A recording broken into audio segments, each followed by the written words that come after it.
el doctor Francisco Santos, ex vicepresidente de Colombia, con Álvaro Uribe. Él vivió la época, bueno, pues varias épocas de Colombia, pero entre esas, las del ataque del crimen organizado contra la sociedad y el gobierno democrático de Colombia. Estamos hablando de la época de Pablo Escobar y las que siguieron. Y cómo eso después se transformó en una guerra también con la FARC y todo. Entre algunos datos que les quiero dar, el doctor Francisco Santos, también periodista, él fue secuestrado por Pablo Escobar, luego tuvo que huir de Colombia, autoexiliarse de Colombia porque la FARC lo había puesto como objetivo de guerra.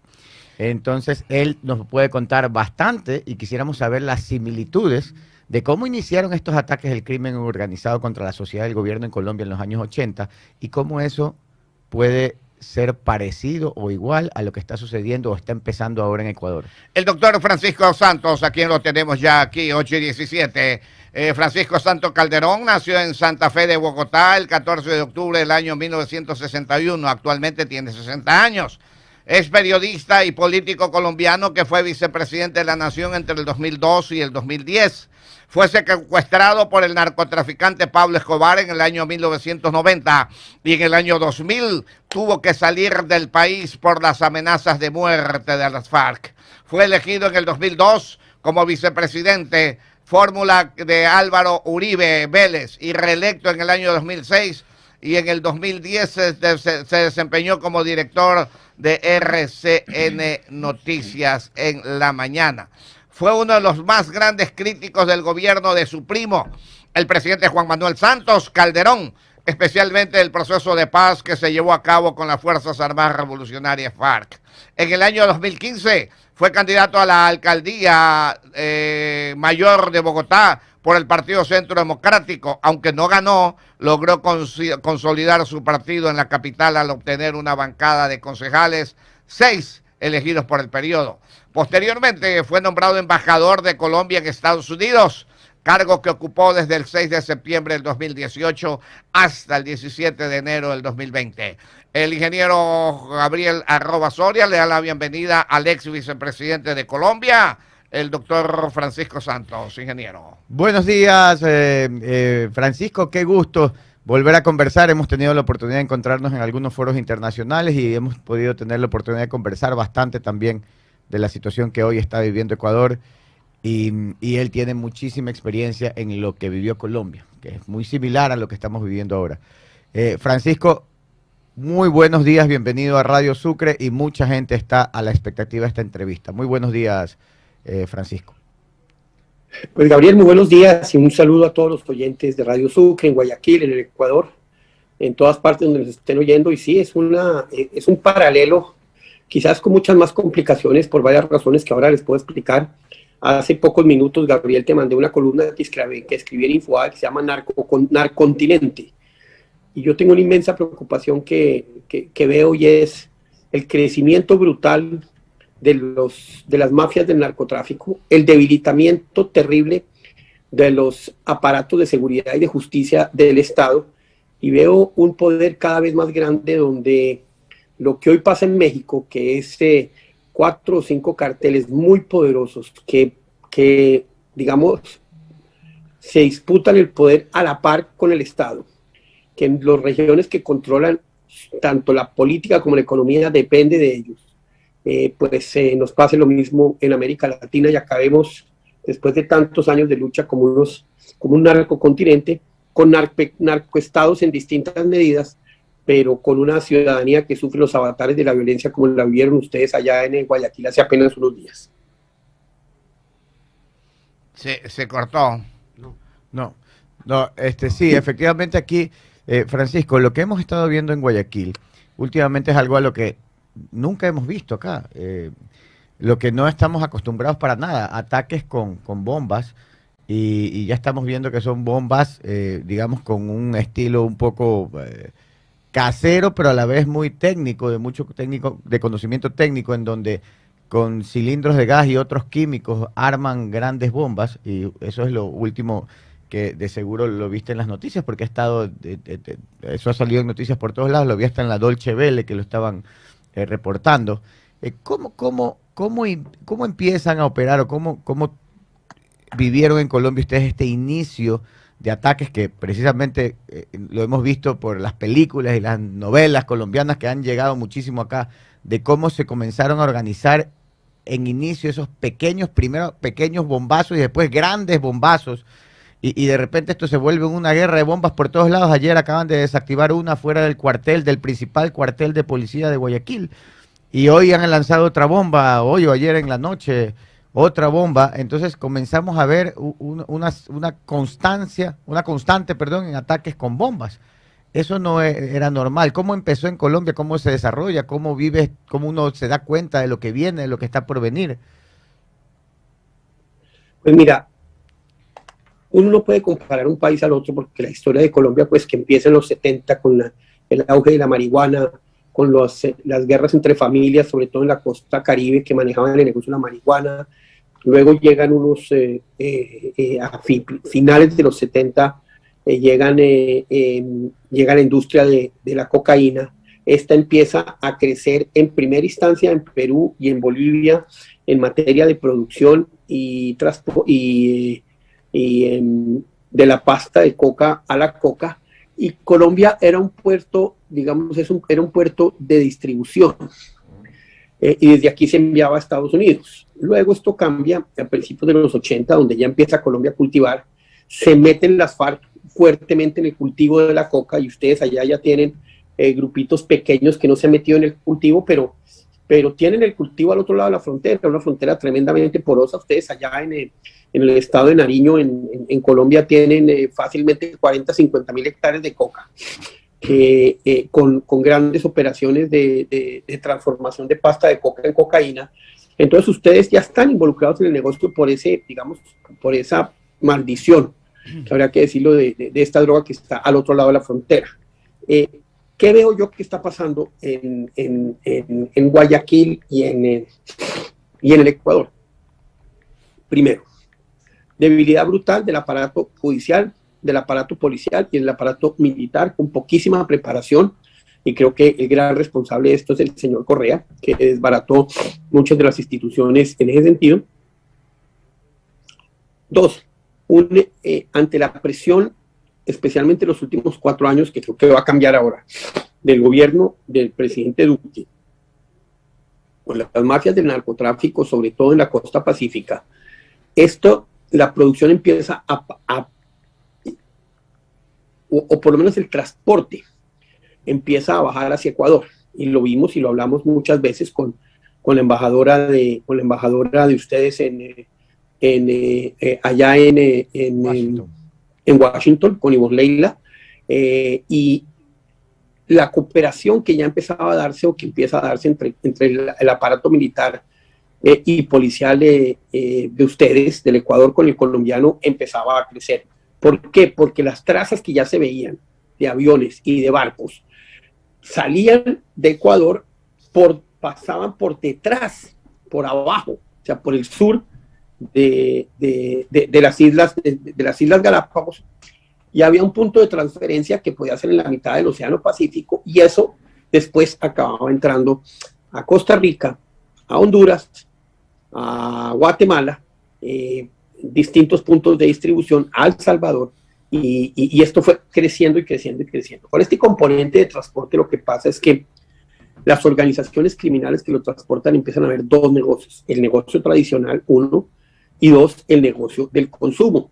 Y me imagino que el consumo está creciendo, y este negocio del microtráfico, que es el del consumo, empieza a crear organizaciones delincuenciales que se disputan el terreno, que generan violencia, que producen caos, que empiezan cada vez más a controlar zonas, y la policía y el Estado a retroceder. Y cuando el Estado reacciona, estas organizaciones empiezan a reaccionar en este sentido. Ese es el inicio de lo que ustedes están viviendo. Creo que es apenas el inicio, y si Ecuador no se despierta a lo que está pasando, no fortalece sus instituciones, y parece que va exactamente en la dirección contraria. Hace pocos días ustedes aprobaron una legislación en la que cualquier equivocación de un soldado o un policía involucra a toda la línea de mando. Eso va a paralizar totalmente las fuerzas.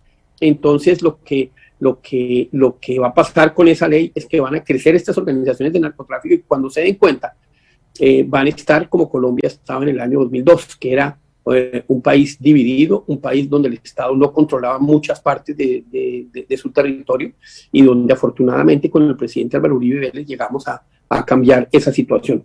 Pero la única lección que yo les puedo dar en estos momentos es fortalezcan la inteligencia, cooperación absoluta con Estados Unidos.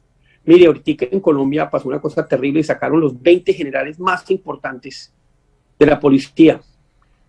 Yo de ustedes contrataría 3 o 4 de los más, de los que más saben en el tema de lucha contra el narcotráfico y los pondría a diseñar un esquema de evaluación, de mejora, de contención, porque lo que se necesitan es un aparato de seguridad muy fuerte y mucha voluntad del presidente, el ministro del Interior y de las fuerzas de seguridad para controlar este desorden que se está viendo en Ecuador.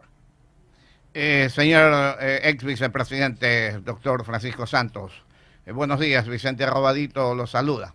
Mire, doctor, ¿cómo está? No, don Vicente, déjeme empezar por felicitarlo por ese hijo que tiene. Le quedó bien criadito, como decimos en Colombia. Muchas gracias, doctor. Muchas gracias. Ahí vamos luchando, trabajando, luchando fuerte. Doctor, ante todo ese panorama que usted nos presenta, que se ha vivido en la práctica definitivamente, que nadie lo desconoce, hay 2 preguntas que le quiero hacer, 2 en 1. La primera, hoy por hoy el presidente actual, que fue guerrillero en Colombia, como es Petro, habla de la posibilidad de legalizar, no el consumo, sino la siembra de marihuana, que cualquier campesino puede sembrar libremente sin estar pidiendo nada, como sembrar maíz, cualquier otro producto, etcétera, etcétera. Esa posibilidad, a usted cómo la ve, la primera, la segunda. Acá en Ecuador ya comienzan a hablarse sobre la posibilidad de extradición. Ustedes tuvieron problemas terribles con la extradición. Mataron a gente como no tiene idea, volaron, etcétera, etcétera, etcétera. ¿Qué nos puede contestar estas 2 preguntas, señor doctor Santos? Empiezo por el segundo. Ecuador tiene que tener tratado de extradición con Estados Unidos porque esa es de las pocas cosas a las que le temen los grandes narcotraficantes. Mire, hay un costo que pagar, pero si ustedes pierden la batalla de la extradición, eso se va a convertir en un escenario brutal de manejo por parte de los grupos violentos con corrupción y con violencia, logrando las condiciones de encarcelamiento que ellos quieren. Así nos pasó. Mire, yo soy víctima de esa lucha. Cuando los extraditables, que era el grupo que luchaba contra la extradición, generó esa violencia, pues uno de los episodios fue el secuestro mío y otros periodistas. Pero le quiero ser absolutamente sincero. En ese entonces, la Asamblea Constituyente prohibió la extradición. Pocos años después se reversó eso. Y el gobierno que más extraditó colombianos a Estados Unidos por delitos de narcotráfico fue el gobierno de Álvaro Uribe Vélez. Y en ese gobierno se logró disminuir brutalmente el poder de estos carteles. Los carteles que eran poderosísimos, que tenían ejércitos propios, que se llamaban los paramilitares, acabaron todos los jefes extraditados en Estados Unidos, acabaron segundos y terceros mandos en la ley de justicia y paz sometidos a la justicia, y transformó totalmente un estado paralelo que existía en 25-30% de Colombia. Eso se transformó, pero se transformó con extradición, se transformó con buenas políticas públicas, se transformó con una policía y un ejército luchando y con un presidente que asumía la responsabilidad, asumía el mando, asumía el criterio, que cuando había un fracaso él decía el fracaso es mío, y cuando había un éxito dice el éxito es de la policía o del ejército, que tenía esa capacidad de liderazgo que es lo que hoy necesita Ecuador. Pero ustedes apenas están enfrentando el principio. Sé que ustedes ya tienen pequeños grupos, células del ELN, células de las FARC que están creciendo, pero sobre todo lo más importante en ese sentido es ya rectificar el camino,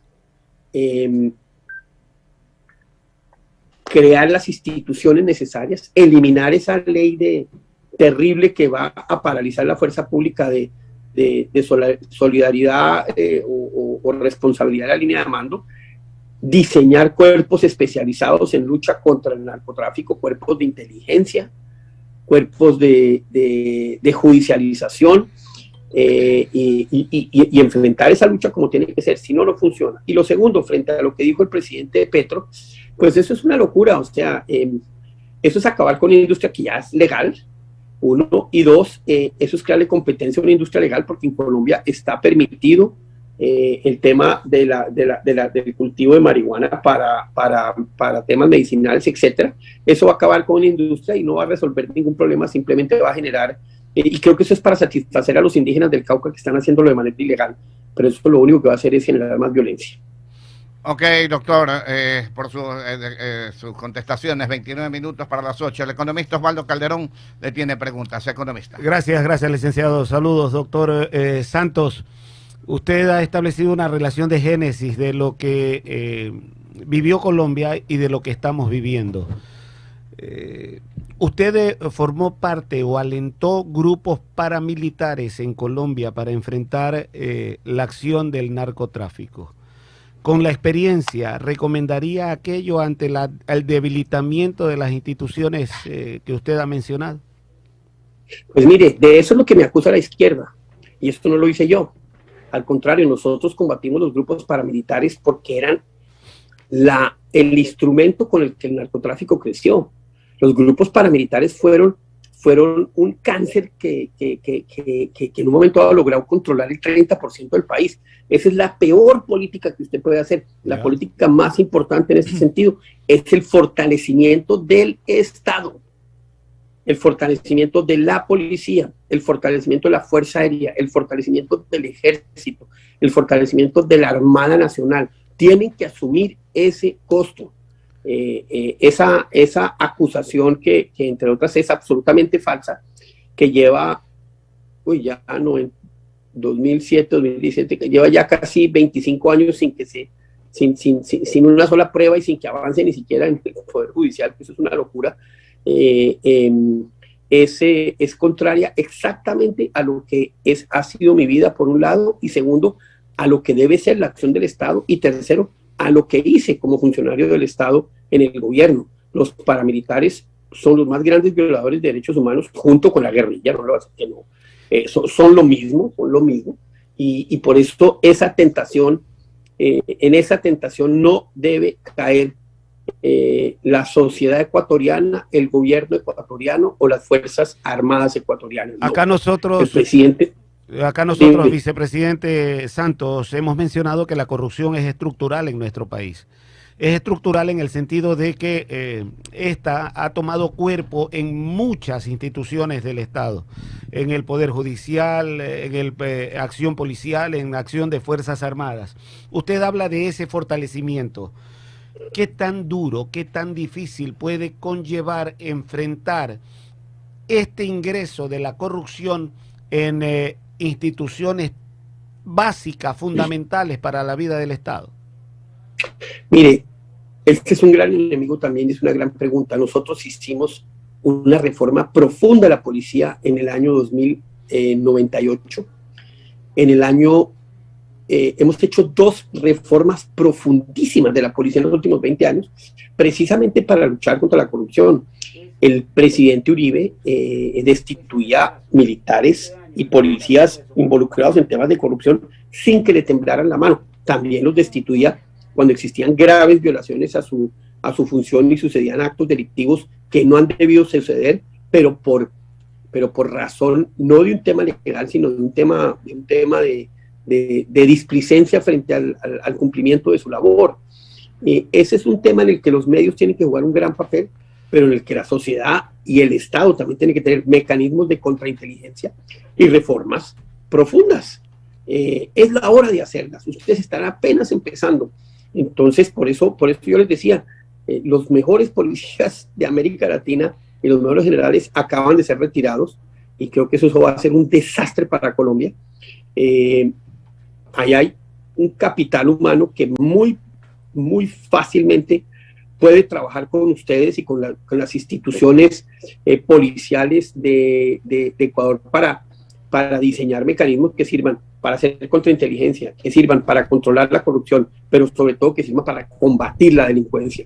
Le repito, con inteligencia, le repito, con con, con, con judicialización, con capacidades que hoy pues Colombia desarrolló durante los últimos 20 años. Con tecnología hoy es muchísimo más fácil, pero que Ecuador sin duda necesita. Francisco, hemos hecho un cambio, hemos juntado dos programas, ya salió el primer panel, ingresa el segundo panel, ahora nos acompaña Paul Minuche y Pamela León, más adelante van a tener algunas preguntas, pero continuando con la entrevista, en esa parte de las reformas, me dices que 20 años ustedes han trabajado en fortalecer a la Policía Nacional, un proceso con varios cambios, y lamentablemente el día de hoy el gobierno actual ha dado de baja a aproximadamente 20 altos mandos de la policía con amplia experiencia, lo cual, digamos, podría ser una oportunidad para el Ecuador, que está buscando especialistas en ese tema. Pero, ¿qué hacer en el caso nuestro? La función judicial, en donde a diario vemos ahora habeas corpus o otros recursos con los que varios delincuentes con pruebas salen con las famosas medidas sustitutivas y en vez de llevar el tiempo de detención en la cárcel, lo hacen en su casa o libres por las calles con un grillete. El día de ayer detuvieron aparentemente al que sería uno de los principales del bombazo en el Cristo del Consuelo, que es donde pues murieron 5 personas, 20 heridos, 3, 4 casas destruidas, y resulta que aparentemente uno de los cabecillas es una persona con muchos antecedentes que está con un grillete electrónico en el tobillo, con una medida sustitutiva, por lo cual no está en la cárcel y cumplía arresto domiciliario, o digamos ni domiciliario, podía andar por la ciudad siempre y cuando esté con el grillete.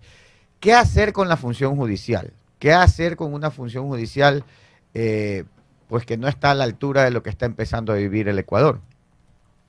Mire, las reformas de la policía venían siempre acompañadas de reformas judiciales y los cuerpos técnicos de investigación, tanto de policía como de la Fiscalía General de la Nación, trabajaban muy de la mano y tienen, digamos, un trabajo conjunto muy fuerte que hacer. Pero no les quepa la menor duda, van a corromper la justicia. ¿Qué hacer? Nosotros, en el peor momento de la violencia,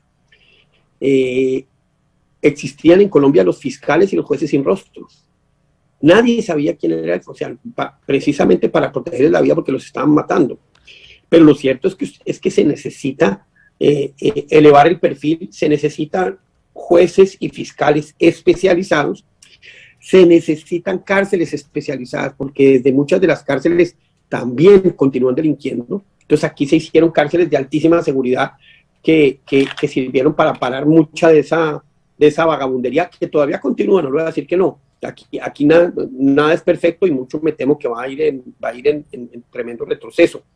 Pero sí se necesita hacer ese trabajo de reformar la justicia, reformar el aparato de seguridad, el aparato carcelario, y eso va a requerir de plata, requiere de recursos, pero lo peor que pueden hacer es quedarse quietos. Lo peor que puede hacer el Ecuador hoy es pensar, no, esto va a pasar, o esto va a mejorar. No, no va a mejorar, va a empeorar, y es importante diseñar desde ya el trabajo que va a ser de 1 año, de 2 años, de 3 años, de 5, de 10, de 15, y que siempre va a estar cambiando, y que siempre va a estar mejorando, y siempre va a estar buscando los resultados principales, que ese negocio del narcotráfico no acabe apoderándose del Ecuador. 1, reducirlo a la mínima dimensión. 2, no se va a poder acabar, no digamos mentiras. 2, 3, elevar el costo que tienen muchas de las organizaciones criminales de hacerle sus negocios. Y 4, evitar que Ecuador se convierta en una narcodemocracia, evitar que a Ecuador le pase exactamente lo mismo que hoy está pasándole a México, donde la verdad hoy hay un poder paralelo en gran parte de México, que son los narcotraficantes. Precisamente está pasando lo que tú has dicho, o corrompen a la justicia o asesinan a los jueces o fiscales.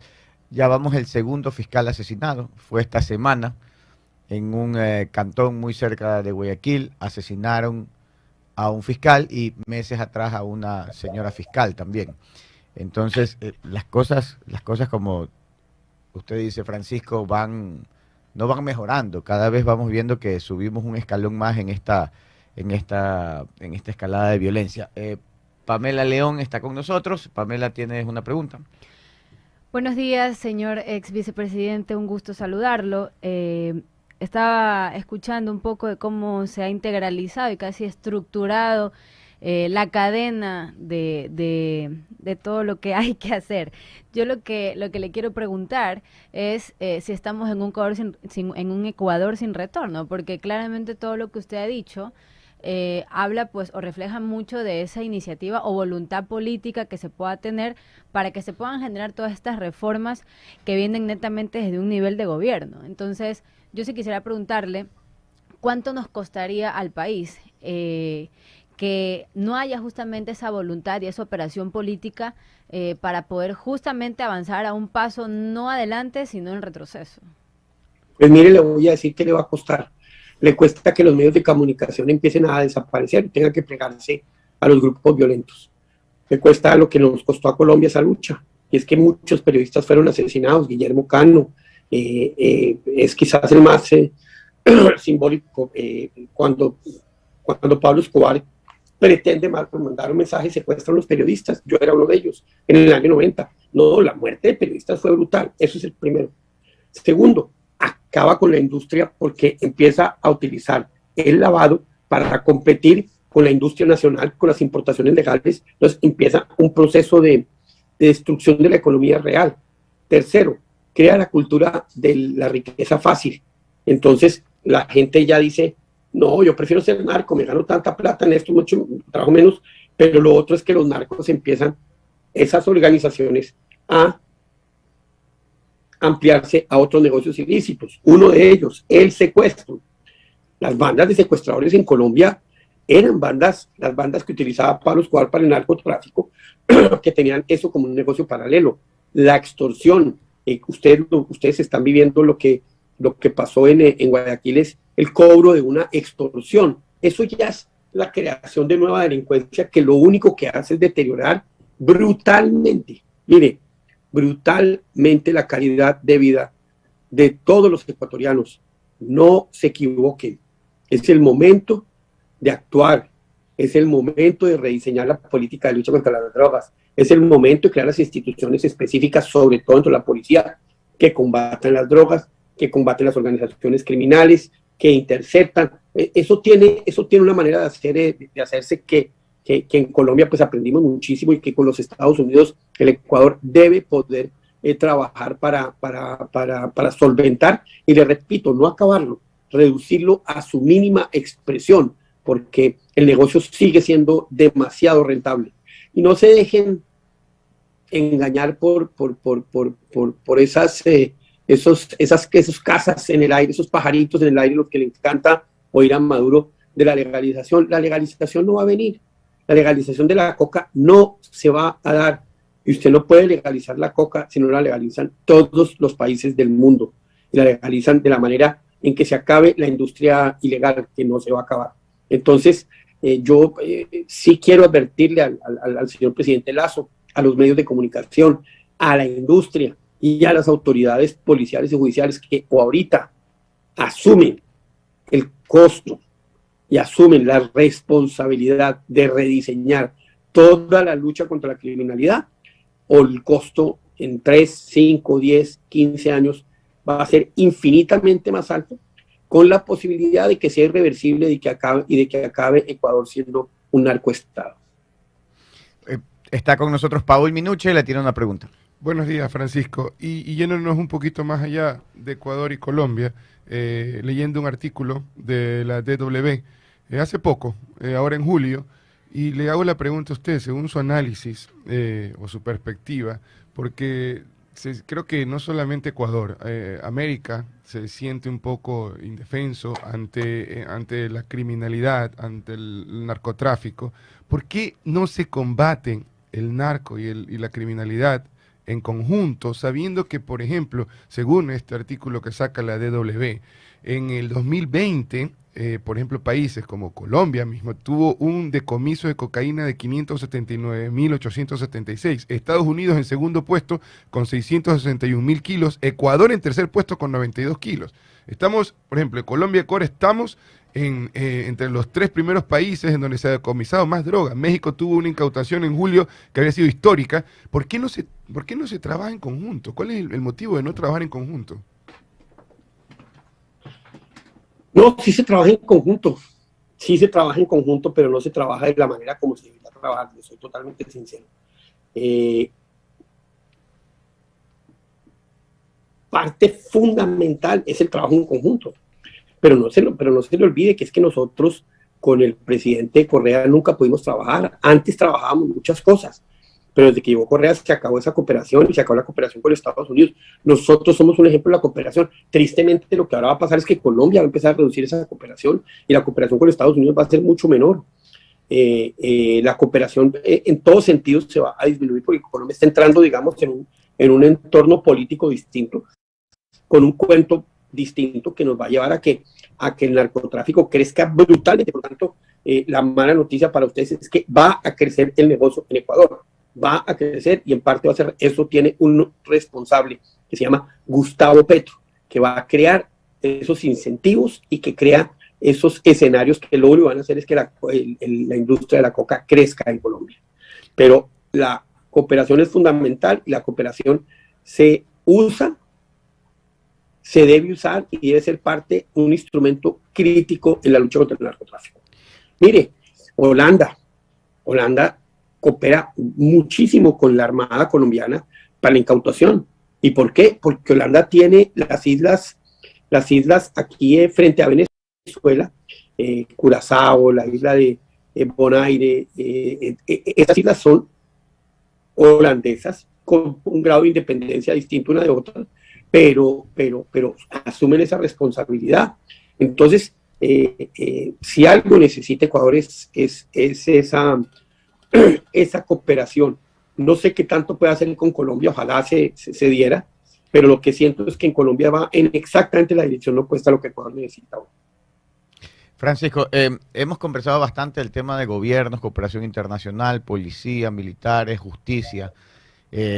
Nos has dicho un poco lo que puede venir, o sea, estamos en la época de los pequeños grupos, digamos, urbanos que tratan o luchan entre ellos por control de territorio del microtráfico. Ya estamos en la época de las bombas. Nos dices que después pueden venir, ya estamos en las vacunas, después pueden venir los secuestros y así esto va creciendo y viene una escalada.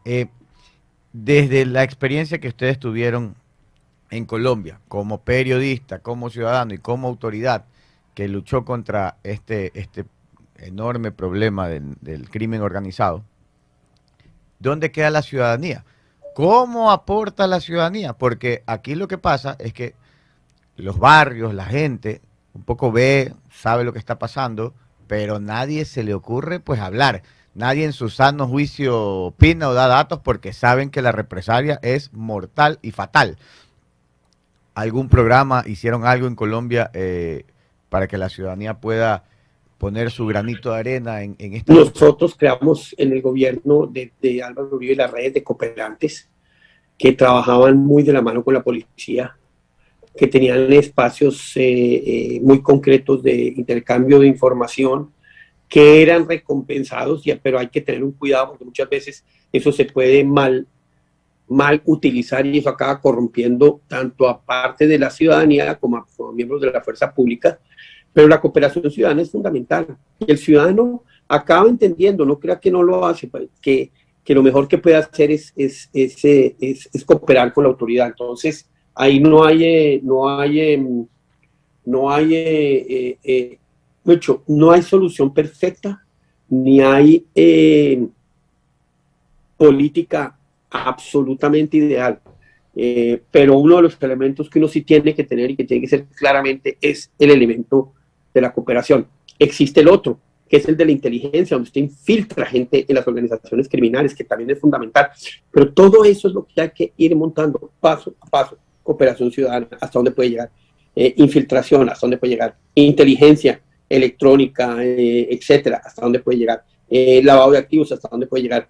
Interceptación de cargamentos. Todo eso hay que diseñar una política que acaba produciendo éxito tras éxito tras éxito y acaba, como le dije yo hace un rato, generando las consecuencias que uno desea.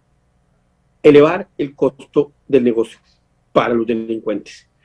Reducir el negocio a la mínima expresión. Darle confianza y seguridad a la ciudadanía. Castigar de manera dura al delincuente, inclusive con extradición, que me parece que es muy, muy importante, y generar la confianza del ciudadano, que es la que le permite desarrollar sus negocios, construir y crear un Ecuador del futuro y un Ecuador mejor que lo que tienen hoy. Perfecto, Francisco, le agradezco mucho. La entrevista del día de hoy ha sido bastante clara y hemos podido entender mucho de la experiencia de Colombia, que ya pasó por esta lucha. Tuvieron niveles de violencia elevadísimos. Es una guerra que creo que no termina nunca, pero ustedes lo pudieron aminorar el impacto violento hacia la ciudadanía, sobre todo. Si no hay control y si no se establece un plan, que es lo que hoy carece el Ecuador, un plan concreto, y con esta pregunta concluiríamos la entrevista, Francisco, ¿qué es lo que va a pasar y cómo la ciudadanía se debe ir cuidando si es que las autoridades hoy en día no establecen un plan y no se ponen los pantalones para luchar contra el crimen organizado? ¿Qué nos espera? Mire, Gabriel, usted dijo una cosa muy importante, y es que esto es una lucha que no acaba, es una lucha continua. Es una lucha, pero es una lucha donde uno da 2 pasos adelante y un paso atrás, 2 pasos adelante y un paso atrás. Lo triste de ahorita del presidente Petro es que dimos 2 pasos para atrás, por primera vez en muchos años. Porque con el presidente Juan Manuel Santos a veces dábamos un paso para adelante y un paso para atrás, un paso para adelante, y no, pero siempre uno iba manteniendo la presión. Si Ecuador no toma esta decisión, va a pasar lo que le pasó a Colombia en el año 98, 99. Primero, crecimiento brutal de las organizaciones criminales, control territorial de las organizaciones territoriales, las organizaciones criminales en barrios, en regiones, en lugares. De crecimiento económico gigante, porque la gente que quiere construir, la gente que quiere tener un futuro se va de Ecuador. En Colombia, en el año 2002, cuando entramos nosotros, se iban muchos más colombianos de los que regresaban. Estábamos perdiendo a nuestra gente la más preparada. El costo de hacer negocios se convierte en un costo prohibitivo. La sociedad empieza a tener desempleo, la criminalidad crece. Es un círculo vicioso que va creciendo. Por eso hay que tomar las decisiones ya, para que se evite eso que le pasó a Colombia, que fue lo que enfrentamos con el presidente Uribe y logramos transformar. Pero si no lo hacen, yo soy muy pesimista frente a lo que puede hacer el futuro del Ecuador. Muchas gracias, Francisco. Gracias por aportarnos con su experiencia, dar una luz, por lo menos en base a experiencia, de que hay un camino, de que hay formas de luchar, de que hay formas de evitar que el Ecuador caiga en un vacío de autoridad. Sí hay formas, me refiero en la lucha contra el crimen organizado. Gracias por compartir estas experiencias. Sí, hay preocupación lógica que hay, porque ya estamos viviendo las consecuencias, ya las vemos en día a día. Todos los días nos levantamos y hay una bomba nueva, un fallecido nuevo, y cada vez se acerca más. Esto empezó, Francisco, yo creo que esto empezó cuando nos comenzamos a preocupar más con el asesinato de los colegas de Diario El Comercio en la frontera con Colombia. Ahí comenzó un poco a ponerse, a crearse 2017. este entorno hiperviolento, digamos. Y ahí vimos que empezó por la frontera, y después se tomó Esmeraldas, y después comenzó a avanzar.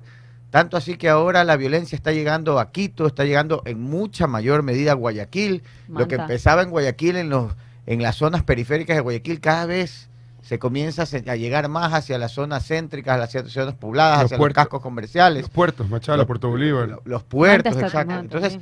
vemos que esto cada vez nos va acercando más, Entonces, lo que hemos conversado el día de hoy no es lejano a la realidad, es la realidad que estamos viviendo y que puede empeorar si no se toman las medidas. Francisco, lo dejo con las palabras para los ecuatorianos que lo están escuchando y con la despedida, Francisco. No, Gabriel, muchas gracias, y la verdad muy oportuna esta entrevista. El único mensaje que yo les puedo dar a los ecuatorianos es que se necesita liderazgo del presidente para abajo, se necesitan reformas profundas a la policía, al aparato judicial, al aparato carcelario, se necesita una prensa muy activa y vigilante, se necesita contrainteligencia, y se va a necesitar un esfuerzo conjunto de la sociedad, de las empresas, de la economía ecuatoriana, del Estado, de las fuerzas armadas, para poder controlar un problema de delincuencia que, como usted lo dice, está creciendo y va a ir a más. Pero este es un buen principio y lo único que esperamos es que Ecuador se sacuda y Ecuador entienda que lo que está enfrentando necesita una respuesta contundente por parte del Estado y por parte de la sociedad. Muchísimas gracias, Francisco, por acompañarnos esta mañana. Muchas gracias. Muchas gracias. Estuvo con nosotros el doctor Francisco Santos, ex vicepresidente de Colombia, y él fue ex vicepresidente con el presidente Álvaro Uribe. Tiene gran experiencia en la lucha contra el crimen organizado. Para los que no conocen, él es periodista. En la época de Pablo Escobar Gaviria, él fue perseguido y secuestrado por los extraditables. Luego de eso fue liberado y después, porque continuó su lucha desde la prensa, las FARC lo puso como objetivo de guerra, tuvo que exiliarse de Colombia, vivir afuera, y luego vuelve a Colombia como vicepresidente con Álvaro Uribe y emprenden un plan para la lucha contra el crimen organizado, que ya por la historia todos conocemos que fue una guerra prácticamente interna contra el crimen organizado. Y luego con el gobierno de Iván Duque, el ex vicepresidente, él fue embajador de Colombia en Washington. Le hemos preguntado por su experiencia, que nos comente experiencias positivas, experiencias negativas, cosas que funcionaron, cosas que no funcionaron. De ese Colombia, que los que nos acordamos, de lo que vemos y de lo que más conocemos, empezó con la lucha contra Pablo Escobar Gaviria y avanzó hasta el final, que fue, no el final, porque la guerra continuó en Colombia, digamos, contra el crimen organizado y el narcotráfico, pero que llegó, creo que al punto máximo con la firma de la paz. Bueno, toda esa experiencia que él ha vivido nos ha comentado hoy bastante, y creo que nos deja bastante claro el tema, y esperemos que las autoridades, sobre todo el gobierno, hayan escuchado esta entrevista o ya se estén asesorando. Aquí nos deja él un punto clave, Hay 20 generales con gran experiencia, con muchísima experiencia, que por el gobierno actual de Gustavo Petro los han separado de la policía. Él nos dice que esos 20 generales, con mucha experiencia y que saben lo que hay que hacer, están en este momento libres. Para poder ser llamados, como un ejemplo, podrían ser llamados a Ecuador para que asesoren. Asesores. Con toda la experiencia que la tienen fresquita en este momento, digamos, ahí hay algo interesante que ha salido de esta entrevista y muchas otras cosas más, como lo que aplicó Colombia, jueces sin rostro, fiscales sin rostro, extradición, etcétera. Lo deja clarito el ex vicepresidente. Sí.